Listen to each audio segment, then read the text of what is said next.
finding time for yourself is probably the number one struggle for moms that work from home. It is not that you don't enjoy your kids or you don't want to be around them.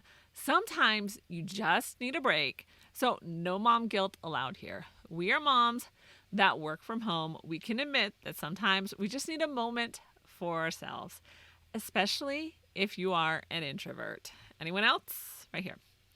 Your batteries will only recharge with alone time, but even extroverts benefit from alone time as well. So, this is not a show about massages and pedicures. Yes, these are great in their place. As a routine, however, this is out of reach for most moms that work from home. We do have budgets. Yep. So, this post is all about practical help for you that does not involve massages or pedicures.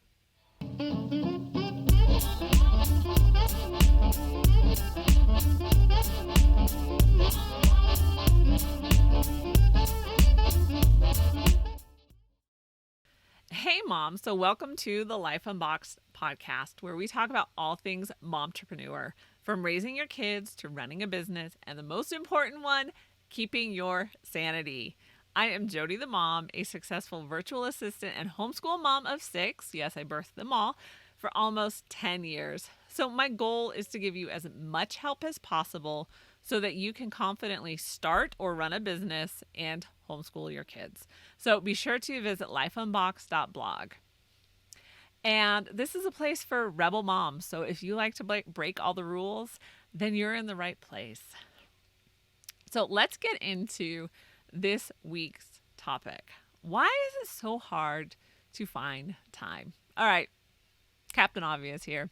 Because there's a lot on our plates. Yep. It's really basic.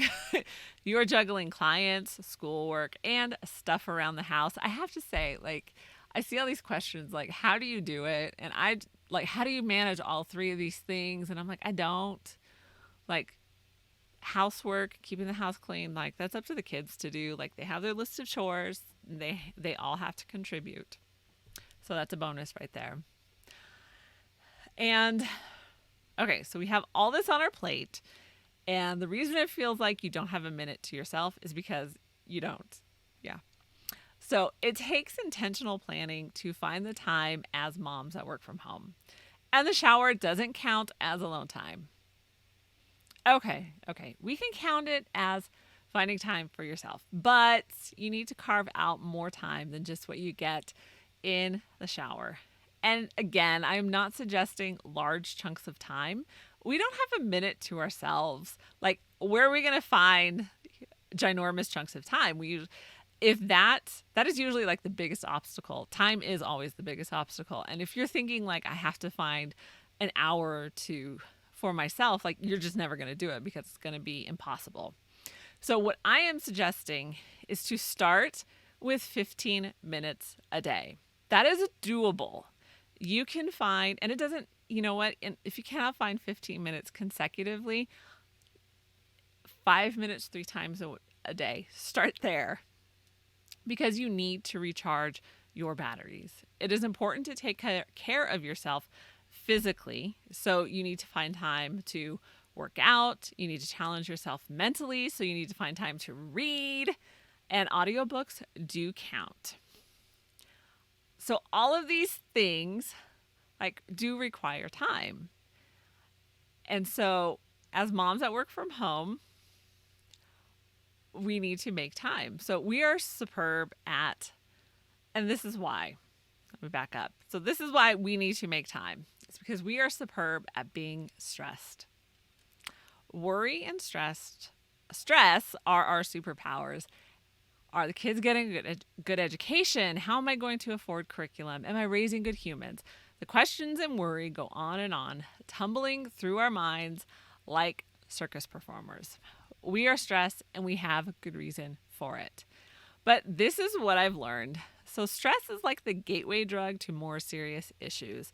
It can lead to anxiety, depression, self-doubt, decreased self-esteem, fatigue, high blood pressure, tightness in neck and shoulders, and of course the cycle just keeps continuing. So stress affects your entire body, heart, mind, and soul. So, although I am not a psychologist or a counselor, I have realized that if I want to be the best version of myself, I need to figure this out. So, as moms that work from home, we need to make time for ourselves so we can better manage stress. The greatest asset you have as a wife, mom, and entrepreneur is your physical and mental health. You need to take care of it for the long run.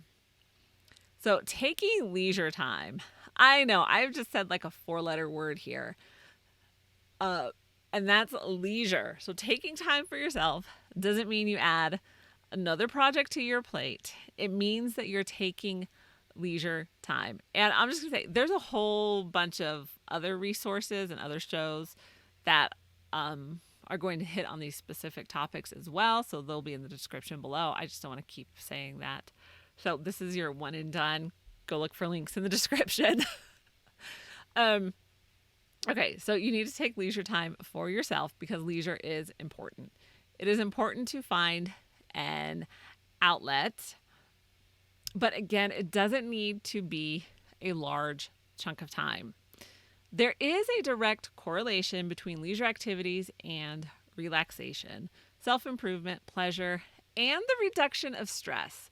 And this all goes to improve your immune system, memory, self-esteem, and sleep. So that's why you need to find time to recharge your batteries. Okay, so how do you find time?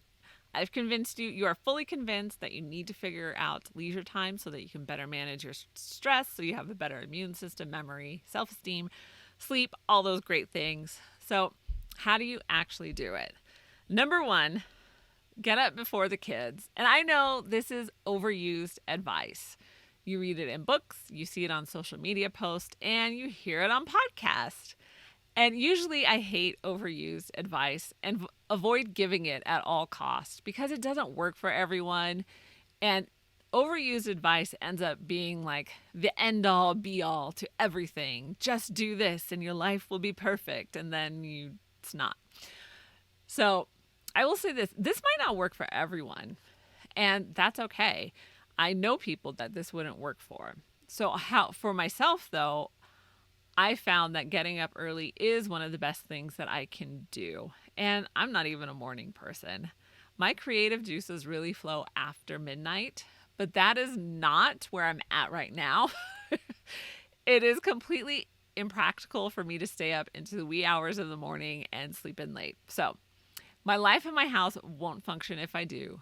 So I get up before the kids get up. And it gives me like a good couple of hours just to myself. Number two, create a quiet time during the day. So whether this is nap time, yes, one child still goes down for naps, or just downtime because your kids are too old for naps, create a space during the day that the house is quiet. So for me, this is electronic time for the kids. And I know I'm breaking all the homeschool mom rules. I'll probably lose my homeschool card for this one. But they get 2 hours each day, so it's not free for all. It is regulated. They get 2 hours each day to watch something or play a video game. And this is our downtime. Now, there are some caveats. Schoolwork must be finished. If there are chores, those need to be done as well. So this also takes place during the little one's nap time. So the youngest one is resting and the older kids are unwinding, and mom gets a quiet house. And sometimes I disappear into my room to read a book, eat chocolate, and drink coffee. So that really is the best way to spend an afternoon. So I get the time to recharge my batteries and practice a little mom self-care that involves coffee and chocolate. And moms that work from home need to be intentional about this. And number three, this one will probably surprise you, exercise. So yes, you need and should do this. Going for a walk is a great way to find time for yourself, or just start a workout routine at home. Again, I have lots of suggestions on that because that's all I do. And I know all the experts will tell you that you will feel more energetic, et cetera, et cetera. But really what you feel in the moment is, I hate this. Yep. It takes a while to feel the benefit of more energy, like months. So let's just be real. Eventually you do get there, but you won't be there when you start. So, again, for your overall mental and physical health, you should add exercise. Also, your butt gets bigger when you sit too long. Yep, it does. And none of us really want that. So, Mom, the struggle to find time for yourself is real, but you can beat the struggle. The good news is you don't need much time to feel refreshed and recharged. You just need to be intentional about it. So, how are you going to be intentional this week? Let me know in the comments below. Like, I seriously want to know. I want to know if you're going, how you planning on being intentional, and then if you have to come back and tell me if you were successful. And that is a wrap for this week. And I'm so glad you joined me today. If you want to help spread the word, be sure to like this video and subscribe to the channel. Again, you can listen to the podcast on any podcast platform. And it would be really grand if you would share the show with somebody that you know. So share the podcast and video with your friends. And that is a great way to support small businesses without spending a dime. And I will see you in the next episode.